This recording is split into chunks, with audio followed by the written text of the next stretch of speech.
앞에 나오신 우리 성도님들을 주님의 이름으로 환영하고 축복합니다. 오늘 우리가 예배 가운데 주님을 바라보고 주님의 은혜를 구하며 또 주님 앞에 우리의 사랑과 정성과 마음과 뜻을 다 드리기를 원합니다. 오늘 이 시간 하나님이 이 자리에 함께 하셔서 여러분의 마음과 심령 가운데 은혜 베풀어 주실 줄 믿습니다. 그러한 마음으로 다 함께 일어나셔서 찬양하시면서 주일 일부 예배를 하나님 앞에 드리겠습니다.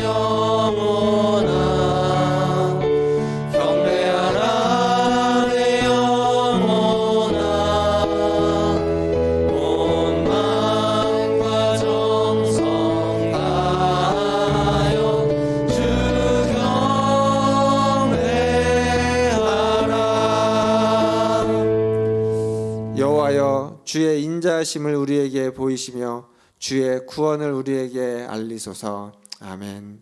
하나님, 오늘도 주님의 자비와 긍휼을 의지하여 주님 앞에 나아갑니다. 예수 그리스도의 보혈에 힘입어 성소에 들어갈 담력을 가지고 하나님의 존전에 나아갑니다. 우리의 예배를 받으시고 임재하셔서 우리에게 은혜 주시고 새 힘과 새 소망을 우리에게 허락하여 주시옵소서. 예배의 시종을 주님께 의탁하며 우리 구주 예수님의 이름으로 기도하옵나이다. 아멘. 다 함께 사도신경으로 신앙을 고백합니다.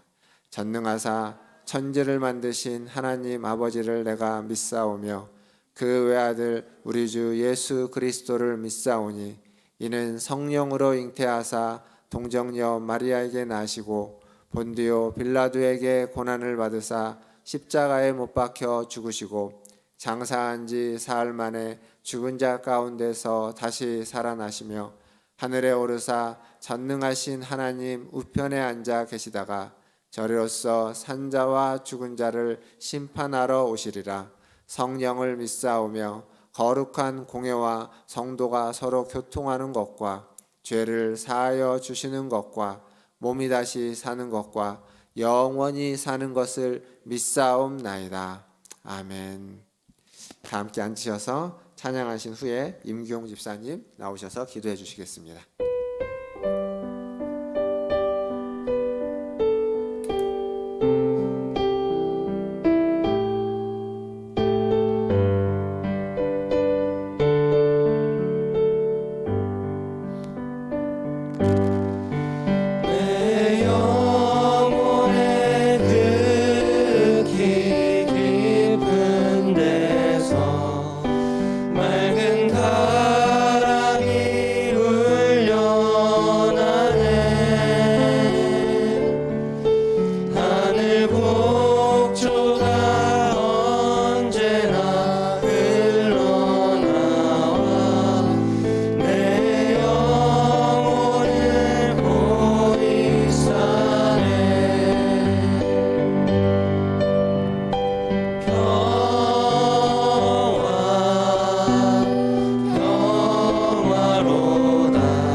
그 아무도 없을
사랑과 은혜가 풍성하신 하나님 감사합니다.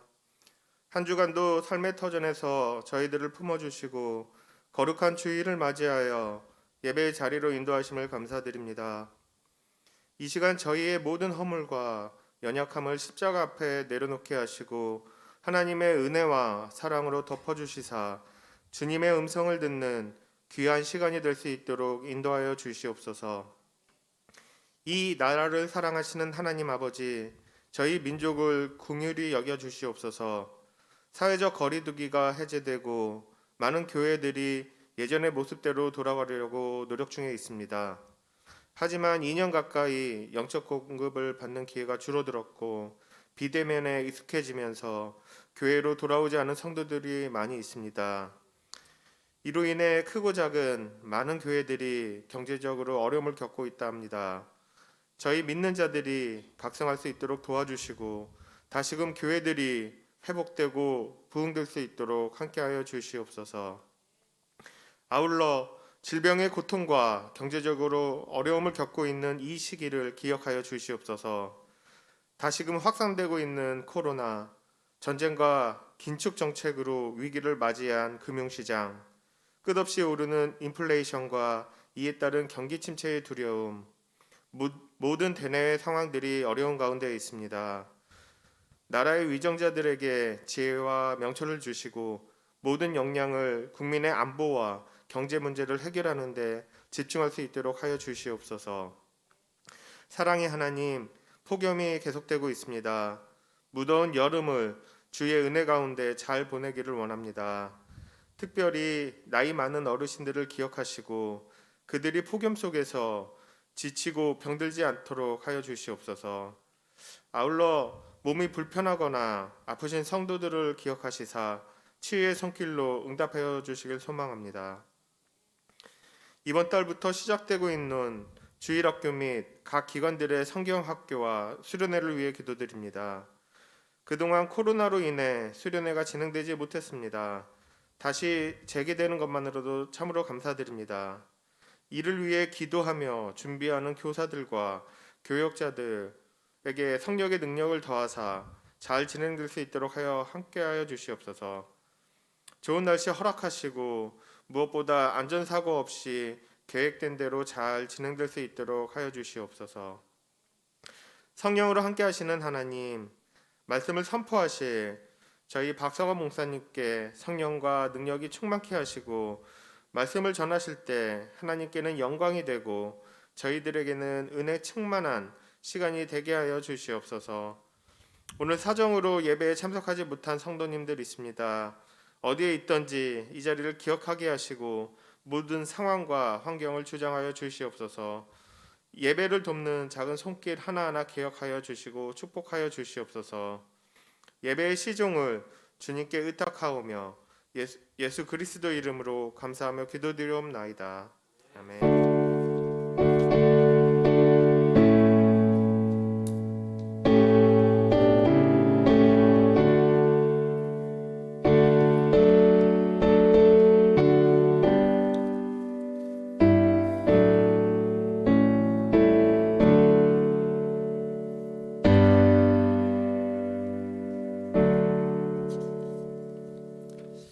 교회 소식 알려드리겠습니다. 오늘 또 예배 가운데 나오신 우리 성도님들을 환영하고 축복합니다. 이번 주 한 주간 또 성경 통독은 이사야서 1장에서 33장까지 함께 통독해 주시길 바라겠습니다. 그리고 다음 주에 기관 모임 원래로 2부 예배 후에 다음 주에 모이도록 하겠습니다. 교육부서 여름 사역 일정입니다. 지난주에 이제 청년부 수련회가 잘 마쳐졌고 이번 주 말고 다음 주 주일부터 우리 중고등부 수련회가 있습니다. 또 중고등부 수련을 위해서 기도해 주시고 많은 관심과 후원 부탁드리겠습니다. 유초등부는 8월 달에 준비되고 있습니다. 잘 준비될 수 있도록 많은 기도 부탁드리겠습니다. 오늘 점심은 우리 여전도에서 이여전도에서 오늘 점심은 준비해 주십니다. 그리고 오늘 설거지는 우리 남전도회가 설거지를 해 주실 예정입니다. 많이 참여해 주시고 또 많은 격려 부탁드리겠습니다. 교우동정입니다. 휴가 한 주 동안 제가 휴가로 다녀오도록 하겠습니다. 다른 건 주보를 참고해 주시고요. 하나님 말씀 보겠습니다. 오늘 우리에게 주신 하나님 말씀은 다니엘서 5장 1절에서 9절까지 말씀 보겠습니다. 다니엘서 5장 1절에서 9절까지 말씀 저와 한 절씩 교독하도록 하겠습니다. 제가 먼저 1절 읽겠습니다. 벨사살 왕이 그의 귀족 1000명을 위하여 큰 잔치를 베풀고 그 1000명 앞에서 술을 마시니라.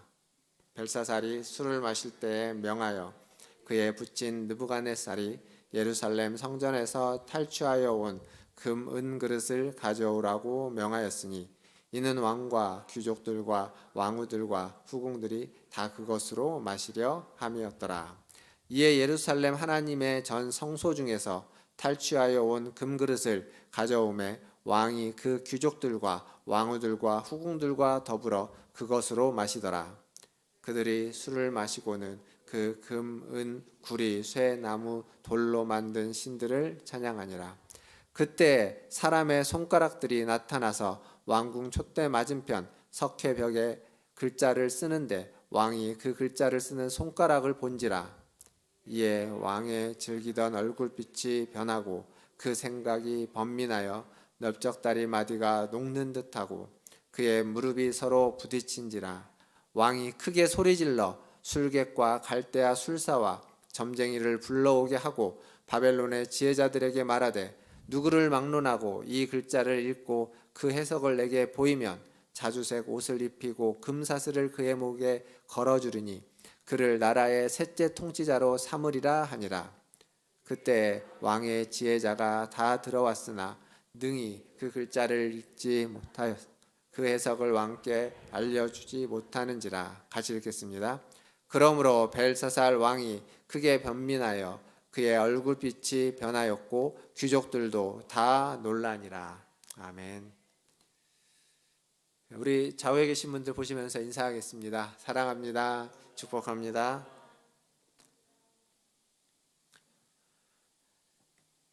제가 지난 주중에 그 발가락 왼쪽 발톱이 살짝 어디에 걸려가지고 상처가 좀 났는데 이게 되게 불편합니다. 서 있거나 움직일 때 되게 불편한데 이따가 저 걸을 때 조금 불편해 보여도 이해해 주시기를 바라겠습니다.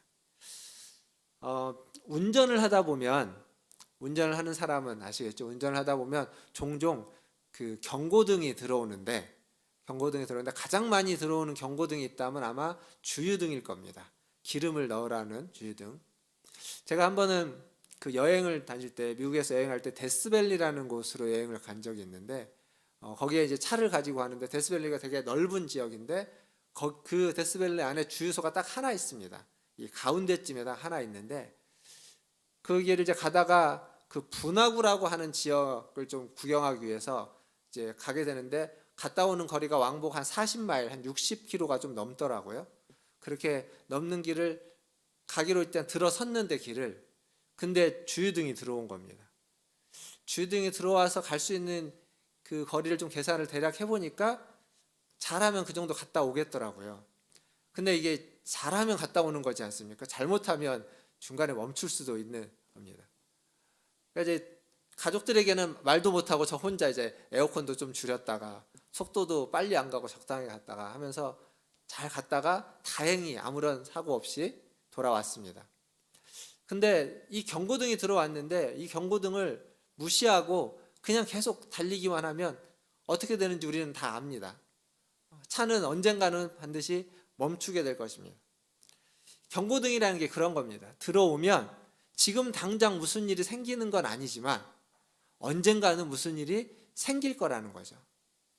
그러니까 인생의 빨간 등도 마찬가지 아니겠습니까? 인생의 경고등이 들어오면 그 경고등 때문에 지금 당장 무슨 일이 생기는 건 아닙니다. 그러나 언젠가는 반드시 무슨 일이 생길 수밖에 없습니다.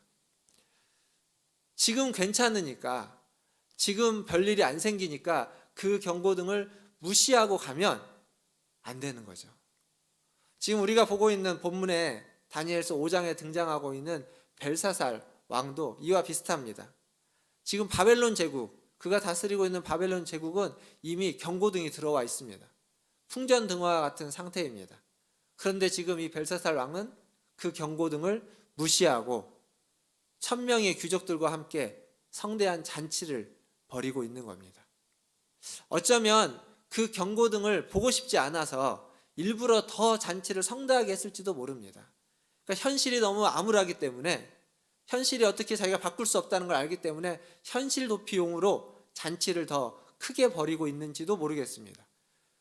그러나 어찌됐든 경고등이 들어와 있고 그것을 무시하고 있고 그 경고등에 눈을 감고 있고 보지 못하고 있는 사실, 오늘 이 벨사살 왕과 바벨론 제국에 일어나는 이 일들을 통해서 하나님이 이 시대를 살아가고 있는 그리스도인인 우리에게 원하시는 삶은 무엇인지 좀 같이 살펴보려고 합니다. 저희가 지금 다니엘서를 한 장씩 계속 살펴보고 있습니다. 오늘은 5장인데 이 5장도 앞에 4장, 3장, 2장, 1장만큼 스릴이 있습니다. 다니엘서의 이 스토리는 굉장히 어떤 기승전결이 있죠. 어려움이 있지만 그 어려움을 하나님의 은혜로 극복하고 하나님의 은혜로 해결되는 것입니다. 오늘 여기 말씀을 보면 하나님을 무시하고 쾌락과 유흥에 빠져 있는 왕 앞에 하나님의 손이 나타나서 글씨를 쓰고, 그리고 그 글씨를 본 왕은 벌벌 떨게 되는 겁니다. 그리고 그 결과는 그 왕은 결국 죽게 되고 그 제국은, 바벨론 제국은 멸망하게 되는 것이 바로 이 5장의 마지막까지의 이야기입니다. 하나님의 뜻대로 이루어진다라는 이야기죠. 하지만 우리가 여기서 볼 건 다니엘서 이 5장을 우리가 보고 있는 입장이 아니라 그 당시에 포로로 잡혀간 이스라엘 백성들, 유대인들의 입장에서 보면 좀 다르게 보입니다. 그러니까 우리에게는 과거의 사건이잖아요. 우리에게는 이게 오래전 옛날 이야기입니다. 하지만 유대인들, 포로로 잡혀가 있는 유대인들은 지금 현재적인 사건입니다. 현재 일어나고 있는 일인 거죠. 그렇게 생각해 놓고 보면 사실 상황이 굉장히 답답합니다. 생각해 보십시오. 다니엘과 세 친구가 바벨론의 어떤 주요한 고위직에 올라갔는데 어려움이 있었죠.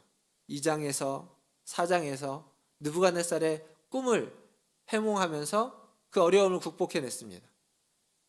그리고 또 3장에서는 그 사드락 메삭 아벳느고라고 하는 다니엘의 세 친구가 풀무불에 던져지는 그러한 어려움이 있었지만 거기에서도 하나님의 은혜로 살아났습니다.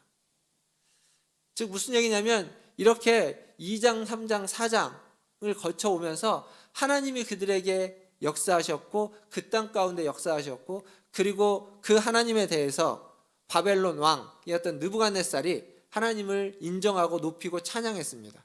심지어는 하나님의 그 나타남을 왕의 조서를 통해서 온 백성에게 알려주고 온 백성이 하나님을 높이도록까지 했습니다.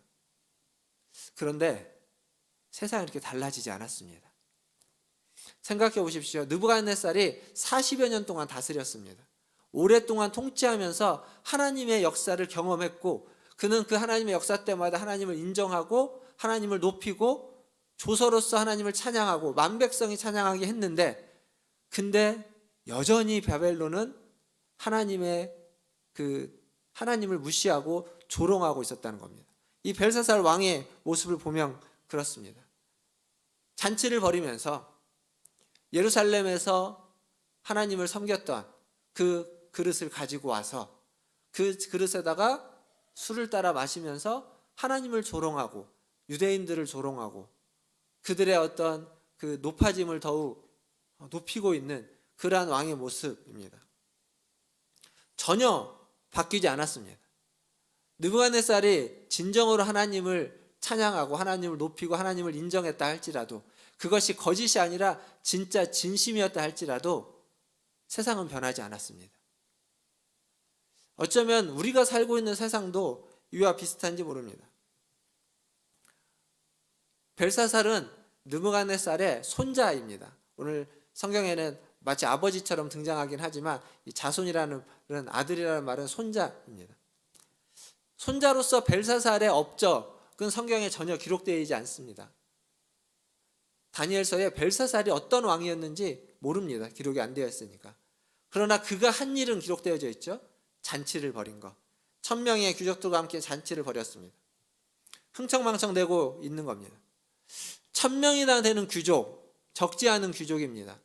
귀족이 많다는 건 무엇을 의미하냐면 평민들과 하층민들이 그 귀족들을 섬기느라 그들의 허리가 휘고 그들의 피가 마르는 겁니다.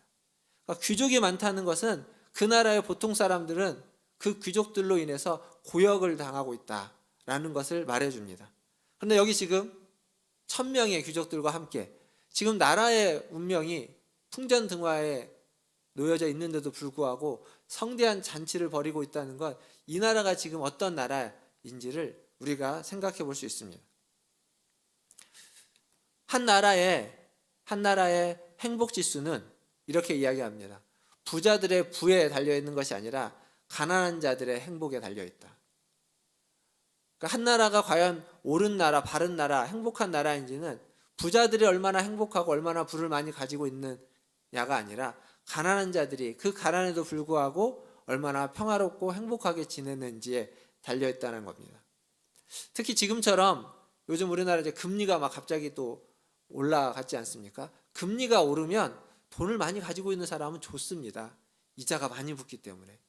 그러나 돈이 없는 사람, 그래서 은행으로부터 다른 사람들로부터 빌렸던 사람들, 대출을 받은 사람들에게는 이게 힘든 일입니다. 갚아야 되는 이자가 너무 갑자기 늘어나기 때문에 그런 거죠. 그래서 사람들은 수단과 방법을 가리지 않고 그 귀족의 반열에, 고위층의 반열에, 부자들의 반열에 들어가려고 노력하는 겁니다. 이런 과정에서 빈익빈 부익부 현상은 노골적으로 등장할 수밖에 없습니다. 가진 자가 더 많이 갖고 없는 자는 더 없어지는 일들이 전면에 등장할 수밖에 없습니다. 그리고 사실 그러한 일들이 장려되기도 합니다. 경쟁이라는 이름으로 장려되기는 하고. 근데 그 속에서 경쟁에서 이기는 사람은 결국 돈이 있고 힘이 있는 사람이 경쟁에서 이길 수밖에 없습니다. 지금 제가 말했던 이게 우리가 처한 현실인데 이 현실이 과거에도 똑같았다는 이야기입니다. 벨사살이 지금 술을 먹고 성대한 잔치를 벌이고 있는 그때도 지금 우리와 그때나 지금 우리나 별로 그렇게 달라지지 않은 우리는 사회에서 여전히 살아가고 있습니다. 물론 그때 하나님이 미래에 어떤 일이 일어날지 계시하셨고 그리고 풀무불에 던져졌던 다니엘의 세 친구를 전혀 아무런 해함이 없이 건져내셨고 그리고 왕의 운명을 하나님이 좌지우지한다. 하나님이 왕을 세우기도 하고 패하기도 하시는 분이다 라고 알려주고 모두가 다 그것에 동의를 하고 그런 하나님을 높였지만 즉 기적을 행하고 하나님의 계시가 있고 하나님의 뜻이 만백성들에게 선포되었지만 세상은 변하지 않았습니다. 이게 참 어려운 일입니다. 그 정도 선포됐으면 바벨론이 변해야 되는 것 아니겠습니까? 왕이 조서를 내렸고 왕을 세우기도 하고 패하기도 하고 그리고 다니엘이 그 사장에서 꿈을 해몽한 것처럼 이제 그 느부갓네살의 그 다음 세대 왕이 되면서 나라가 점점 위축해 가고 메세와 바다라고 하는 다른 나라들이 커와서 바벨론을 옥조여 오고 있는 이 상황을 본다면 이미 예언된 대로 되고 있는데 그러면 좀 변해야 되는데 하나도 안 변한 겁니다. 하나도 안 변했습니다. 이게 바벨론 시대를 살아가고 있는 유대인들이 보는 느낌입니다. 그리고 어쩌면 우리가 이 시대를 살아가고 있는 우리들의 경험이기도 하고 우리들의 느낌이기도 합니다. 우리 신앙생활을 하면서 하나님을 경험했습니다. 하나님을 만났습니다. 하나님의 은혜 가운데 열심히 신앙생활을 했었던 때가 있고 많은 은혜를 지금보다 더 충만하게 은혜 가운데서 풍성하게 은혜를 경험했던 적이 있습니다. 그런데 그런 나의 경험이 과연 나를 얼마나 변화시켰으며 내가 몸담고 있는 우리 가족과 이 사회를 얼마나 변화시켰을까요? 나는 좀 변화됐을지 모르겠습니다. 그러나 세상은 그렇게 변하지 않았습니다. 우리는 그걸 알기에 세상을 변화시키려고 하지 않습니다. 나만이라도 변하면 된다라는 그냥 신앙을 잡고 나의 신앙, 나의 변화, 나의 성장, 나의 은혜로 신앙을 축소시키기만 하는 겁니다. 기도를 해도 답답하기는 그지없습니다. 세상을 보면 더 답답합니다. 지금 벨사살 왕이 1000명의 귀족들을 모여서 파티를 벌이고 있는 이때, 바벨론의 앞날이 답답한 그때, 파티를 열어서 그 답답함으로써 도망치려고 했던 그 왕의 모습. 그런데 그 왕 앞에 더 큰 일이 벌어지는 거죠. 이스라엘을 조롱하면서 성전의 그릇들을 가다가 술을 마셨는데, 그러고 있자 갑자기 본 적이 없는 커다란 손이 나타나서 벽에다가 글씨를 쓰는 겁니다. 이게 어떤 꿈이나 환상이었으면 좋겠는데, 꿈이나 환상이 아니라 함께했던 모든 자들의 눈에 보이는 손과 글씨가 적혀지는 거죠. 그래서 성경은 벨사살의 얼굴이 사색이 되고 그의 무릎이 서로 부딪혔다, 벌벌벌 떨었다라고 기록하고 있습니다. 이렇게 하나님에 대해서 하나님이 아주 무섭게 그들 앞에 등장했는데, 과연 벨사살은 변했을까요? 여전히 변하지 않았던 겁니다. 그것이 무엇을 의미하는지 그가 알고 그 글씨 앞에, 그가 다니엘의 해석 앞에 그가 회개했다면 그는 죽지 않았을 겁니다. 그러나 전혀 그러지 않았습니다. 변한 사람들에게는 하나님이 심판을 내리지 않습니다. 제가 여러분들에게 한번 설교를 했던 요나서를 생각해 보십시오. 요나서의 니느웨 성 사람들, 요나가 40일 후에 이 성은 망할 것이다 라고 건성으로 외쳤던 그 건성의 외침에도 그들이 혹시 몰라서 회개하고 돌이키자 하나님은 그 성을 멸망시키지 않았습니다. 변한 사람들에게는 하나님의 멸망과 심판을 허락하지 않습니다. 그런데 벨사살 왕은 안 변했습니다. 그러자 그날 밤에 그는 바로 죽음을 맞이하게 되는 겁니다. 변하지 않았기 때문에. 하나님이 나타나셨고 하나님의 손이 글씨를 썼고 그 글씨 앞에 벌벌 떨었고 그것이 무엇을 의미하는지 다니엘을 통해서 해석되어졌고 말해졌는데, 그런데도 불구하고 변하지 않았습니다. 우리는 어떨까요? 이해가 되는 것 같기도 하고 이해가 잘 안 되는 것 같기도 하고 은혜가 되는 것 같기도 하고 은혜가 안 되는 것 같기도 한 아리송한 제 설교를 듣는 여러분. 근데 제 설교가 아니라 이 벽에 어떤 손이 나타나서 여러분에게 말씀하고 씁니다. 그리고 그거에 대해서 누군가 해석을 해줍니다. 그 정도 되면 우리의 인생이 바뀌어야 됩니다. 지금까지 내가 어떤 삶을 살아왔던지 그것을 경험한 이전과 이후는 확연히 달라져야만 합니다. 그런데 지금 성경은 뭘 이야기하고 있냐면 안 바뀐다는 겁니다. 세상이 그렇게 잘 바뀌지 않는다는 겁니다. 그리고 세상만 잘 안 바뀔까요?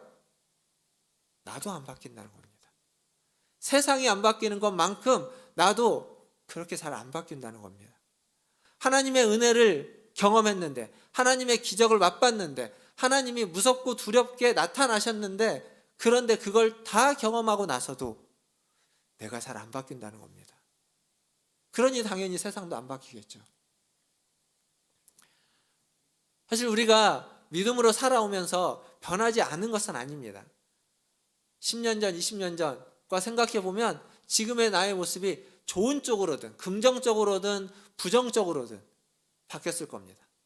하나님께 더 가까이 가고 하나님을 더 많이 알고 하나님의 은혜 가운데서 변화됐든지, 아니면 이전에는 하나님과 가까웠지만 지금은 좀 세상에 때를 많이 타서 하나님과 가깝지 못하게 되었든, 어느 쪽으로든 우리는 변했을 것입니다.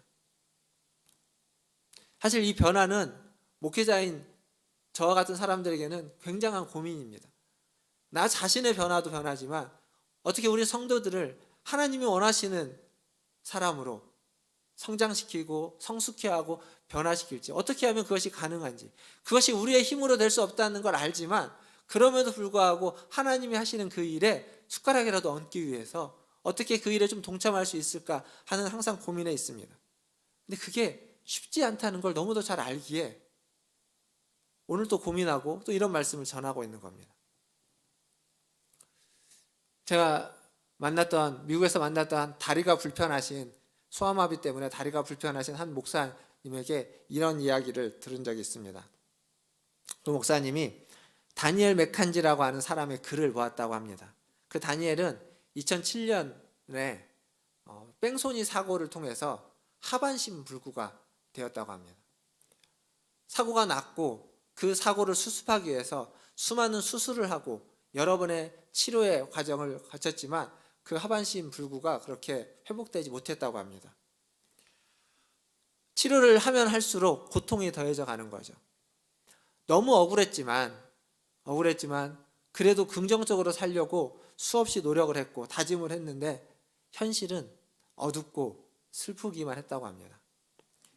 왜냐하면 나아질 가능성이 없으니까요. 나아질 가능성이 있으면 노력을 하고 도전을 하고 애쓸 수 있는데 그 가능성이 없으니까 뭘 해도 아무리 마음을 긍정적으로 가지려고 해도 자꾸 슬프고 어둡고 절망만 찾아왔다고 합니다.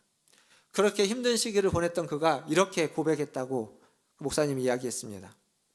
하나님은 나의 고통을 해결해 주지 않았습니다. 하지만 하나님은 내게 애통하는 법을 가르쳐 주었습니다. 그 애통이 하나님을 더욱 가까이 하게 만들었습니다.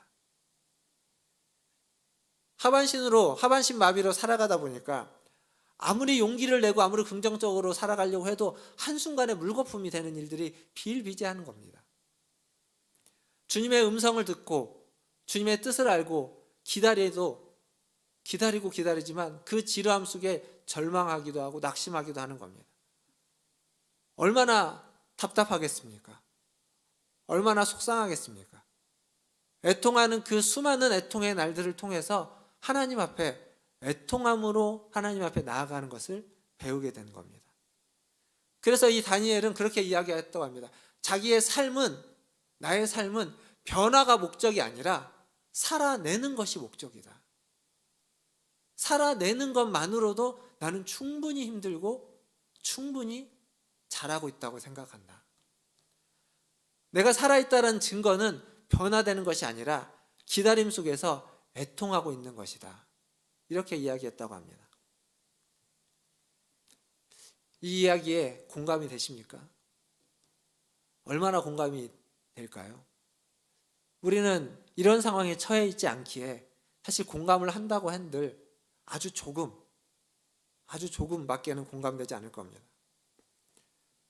그러나 우리에게 중요한 건 변화, 아니 어쩌면 그 변화를 기대하면서 지금 우리가 어떻게 살아가느냐, 살아내고 있느냐는 문제일 겁니다. 애통하면서 그리스도인답게 살기 위해서 애통하면서 몸부림치는 것, 그게 지금 우리에게 필요한 삶의 자세일 겁니다. 그러니까 울지 않고 흔들리지 않고 쓰러지지 않고 넘어지지 않고 살아가는 것이 아니라 때로는 괴로워하고 아파하고 애통하고 넘어지고 쓰러지지만 문제없이 살 수 없지만 그런 문제에도 불구하고 애통하면서 하나님을 찾는 겁니다. 힘겹지만 그렇게 살아내는 겁니다. 그러다 보면 하나님이 우리의 그 애통함을 들으시고 세상도 변하지 않고 나도 잘 변하지 않지만 지금보다 조금 더 하나님을 가까이 할 수 있는 그러한 은혜를 우리에게 주실 줄 믿습니다. 오늘 또 이 예배자에 나오신 우리 모든 성도님들이 그렇게 주님을 바라보시고 주님 앞에서 여러분의 삶을 견디시면서 살아내시고 주님을 더욱 붙잡는 그러한 은혜가 있기를 주님의 이름으로 축원드립니다. 이제 우리 25절에서 28절 말씀을 한번 보겠습니다. 우리가 읽은 본문은 아닌데 오늘 본문 뒷부분에 기록된 글자에 대한 다니엘의 해석입니다. 25절부터 28절까지 같이 한번 읽어보도록 하겠습니다. 25절입니다. 시작. 기록된 글자는 이것이니 곧 메네 데겔 우바르신이라. 그 글을 해석하건대 메네는 하나님이 이미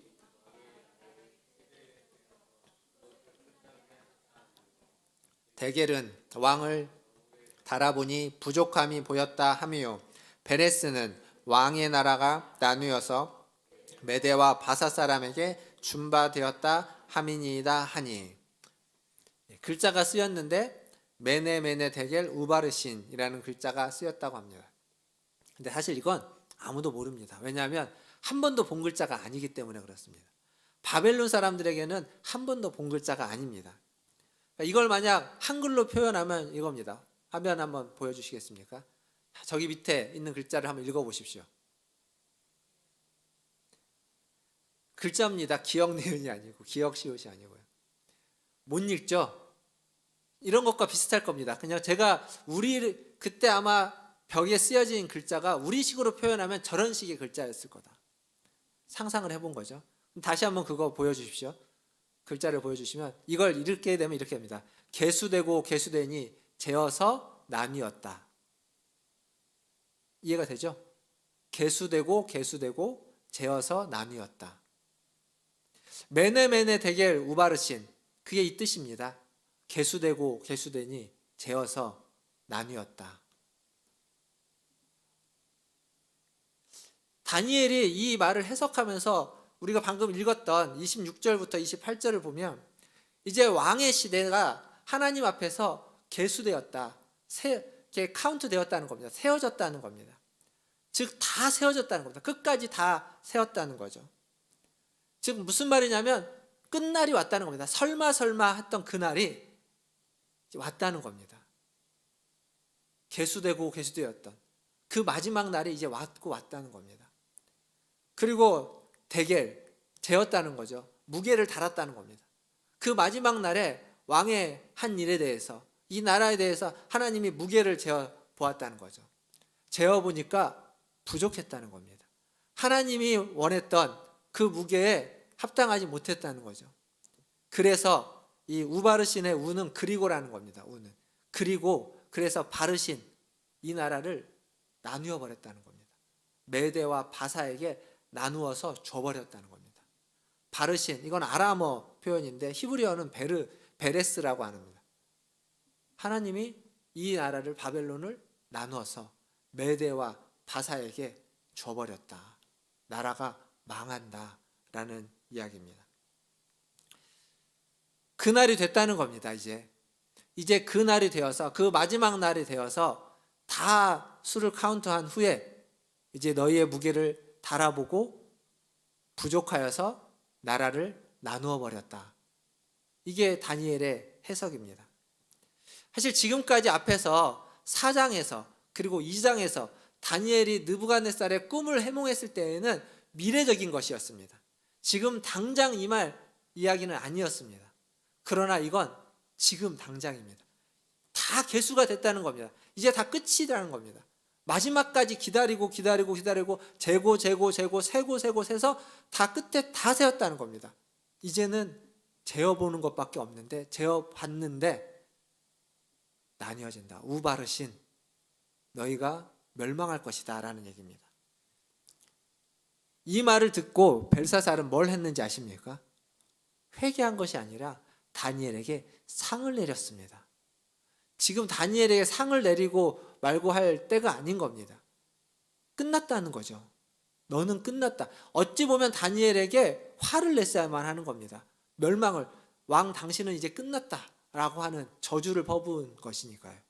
근데 이 벨사살은 아무 생각이 없는 겁니다. 그냥 상을 주고 그리고 잠을 들었는데 그날 밤에 적군이 들어와서 벨사살을 죽이는 겁니다. 그리고 나라는 메대와 바사에 넘어가 버리게 되는 거죠. 왜 이렇게 벨사살은 죽었을까요? 나라를 방비하지 않고 회개하지 않고 그냥 흥청망청 잔치를 벌여서였을까요? 아닙니다. 때가 되었기 때문입니다. 마지막 때가 되었기 때문입니다. 누구라도, 벨사살이 아니라 누구라도 그 자리에 있었다면 그 마지막 때에 다 하나님 앞에 재어서 그 잰대로 심판이 임했을 것입니다. 함량 미달이었다면 나누어서 찢겼을 것이고, 함량 미달이 아니라면 살아났을 것입니다. 그러니까 마지막이 되었기 때문에 하나님의 심판이 임한 것이지 벨사살이 무슨 잔치를 벌였기 때문의 수준은 아닙니다. 이 얘기는 무슨 얘기냐면 우리도 마찬가지입니다. 우리도 어느 날 그 마지막 때의 그 끝에 우리도 계수된 다음에 하나님 앞에서 재어지는 날이 있을 겁니다. 때가 차면 우리도 저울에 달릴 것입니다. 아직은 그때가 안 됐기 때문에 아직은 저울에 안 달리고 있겠지만 언젠가는 분명히 그 저울에 달리게 될 것이고, 그때 우리가 어떻게 살아왔는지, 그때 우리가 하나님의 뜻에 어떻게 순종해 왔는지에 따라서 우리는 심판을 받을 것입니다. 합당한 평가가 내려지겠죠. 누가복음 18장 8절에 보면 이런 말씀이 있습니다. 내가 너희에게 이르노니 속히 그 원한을 풀어주시리라. 그러나 인자가 올 때 세상에서 믿음을 보겠느냐 하시니라. 마지막 때에 우리가 하나님께 드러낼 수 있는 게 과연 우리의 믿음을 드러낼 수 있을까요? 뭘 우리가 하나님께 드러낼 수 있을까요? 우리는 드러낼 수 있는 게 사실 아무것도 없을 겁니다. 우리가 믿음이 있다 한들 얼마나 있겠으며, 우리가 하나님을 위하여 헌신하고 충성했다 한들 얼마나 하겠습니까? 그럼에도 불구하고 우리는 하나님 앞에 더 믿음을 가지고 살아가야만 하고 하나님 앞에 더 충성해야만 합니다. 하지만 그게 하나님 앞에 생색낼 정도일 수는 없을 겁니다. 하지만 하나님은 우리를 버리시지 않습니다. 생색낼 정도의 믿음이 없어도, 하나님 앞에 보여줄 만한 어떠한 헌신과 충성이 없어도 하나님은 우리를 베레스, 바르신, 나누어서 버려버리지 않습니다. 왜요? 왜 그럴까요? 그건 마지막 때에 하나님의 뜻과 계획이 있기 때문입니다. 그것은 우리를 위해서 이 땅에 오셔서 먼저 찢기신 그리스도가 계시기 때문입니다. 우리를 위해 찢기신 그리스도가 있기에, 그 그리스도를 우리가 믿고 그리스도를 붙잡고 있기에 우리는 내세울 것 하나도 없지만, 하나님 앞에 잘한 것이 없지만 마지막 때에 찢겨지지 않습니다. 나눠지지 않습니다. 버려지지 않는 겁니다. 말씀을 뵙겠습니다. 그 놀이터나 초등학교에 가면 시소라는 애들 타는 게 있죠. 뭔지 아시죠? 시소. 이쪽에 앉고 이쪽에 앉고 앉아가지고 왔다 갔다 올라갔다 하는 겁니다. 한 20kg짜리 어린아이가 시소에 앉았고, 그 반대쪽에 그 어린아이의 형 한 50kg 가는 형이 앉았습니다. 그럼 어떻게 될까요? 형 쪽으로 확 기울겠죠. 이 동생이 위에서 아무리 발버둥을 치고 내려가려고 해도 절대 안 내려갑니다. 내려갈 수가 없습니다. 이게 바로 죄로 말미암아서 마지막 때에 계수되어서 확 기울어진 운동장 같은 겁니다. 죄가 우리를 눌러버리면 우리는 그 위에서 아무리 발버둥 쳐도 방법이 없습니다. 해결할 방법이. 그런데 하나님이 그것을 어떻게 해결하는지 아십니까? 하나님이, 아버지 되신 하나님이 80kg의 아버지가 여기 와서 타는 겁니다. 타면 내려오는 거죠. 뭘 할 필요가 없습니다. 그냥 아버지와 함께 하면, 아버지가 함께 타면, 그러면 모든 문제가 다 해결되는 겁니다. 이것이 하나님의 약속이고, 이것이 하나님이 우리와 함께 하신다는 약속입니다. 비록 우리 앞에 메네메네 데겔 우가 있더라도 마지막 날, 그 마지막 날에 우리를 계수하고 재어서 심판하려고 하는 그 순간에 처해 있을 때 우리가 가지고 있는 것으로는 바르신, 흩어져 버리는 것, 버려지는 것을 막을 수 없지만, 하지만 하나님이 우리와 함께 하시기 때문에, 하나님이 나와 함께 하시기 때문에 절대 우리는 바르신, 나누어지지 않습니다. 버려지지 않는 겁니다. 오늘 이 예배 가운데 오시는 우리 사랑하는 문화순례교회 성도 여러분, 하나님이 여러분과 함께 계십니다. 하나님이 여러분과 함께 계시기에 절대 여러분은 버려지거나 나누어지지 않는 겁니다. 그날이 어떤 날이든, 그 마지막 때가 지금 당장 임하고 그 마지막 때가 오늘 밤, 내일 임한다 할지라도 우리는 그 예수 그리스도, 하나님이 우리와 함께하기 때문에 나누어지고 버려지고 사라지지 않는다는 것을 기억하시고, 그 하나님을 더욱 의지하시면서 한 주간 하나님과 동행하시기를 주님의 이름으로 축원드립니다. 기도하겠습니다. 말씀을 기억하면서 기도하겠습니다. 우리는 한없이 부족하지만 이 땅에서 예수 그리스도 안에서 우리가 살아낸다면, 힘겹지만 주 안에서 살고자 애쓰고 있다면 우리는 바르신, 나누어지지 않고 버려지지 않습니다. 그 하나님 앞에 그리스도 안에서 살고자 한다고, 힘겹지만 주 안에서 하나님을 붙잡고 하나님과 동행하면서 살기를 원한다고 간절히 기도하는 시간 갖기를 원합니다. 함께 기도하겠습니다. 하나님 아버지, 하나님 아버지,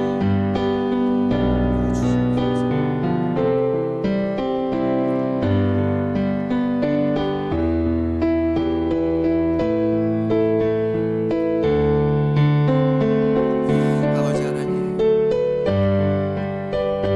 우리 하나님 약속을 하시고 주님 목소리를 주시옵소서. 하나님의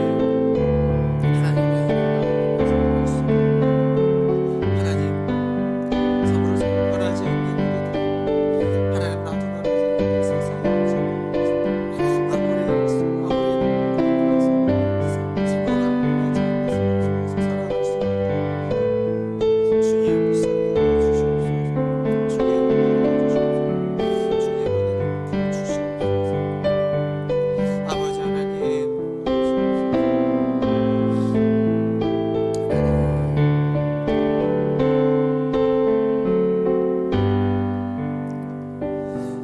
하나님 아버지, 우리는 한없이 부족하고 한없이 연약하고 실수하고 넘어질 때가 많은 자입니다. 그렇지만 그럼에도 불구하고 예수 그리스도 안에서 살고자 합니다.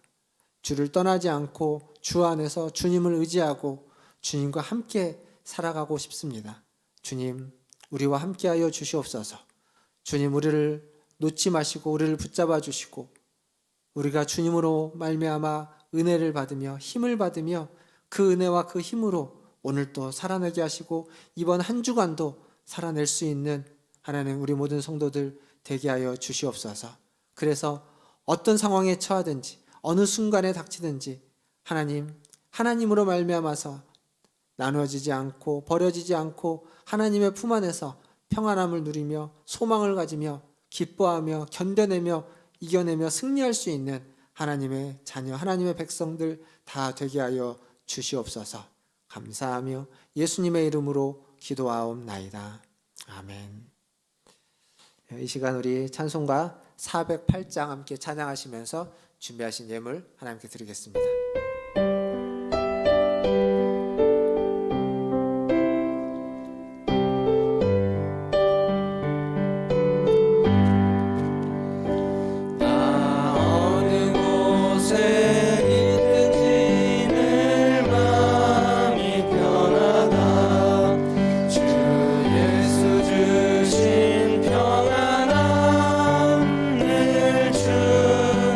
충만하도다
아버지, 우리가 어느 곳에 있든지 주님과 항상 함께 동행하며 주님으로 말미암아서 평안함을 누리고 주님으로 말미암아서 이 세상 가운데 하나님 승리하며 주님의 뜻대로 살아낼 수 있는 은혜를 우리에게 허락하여 주시옵소서.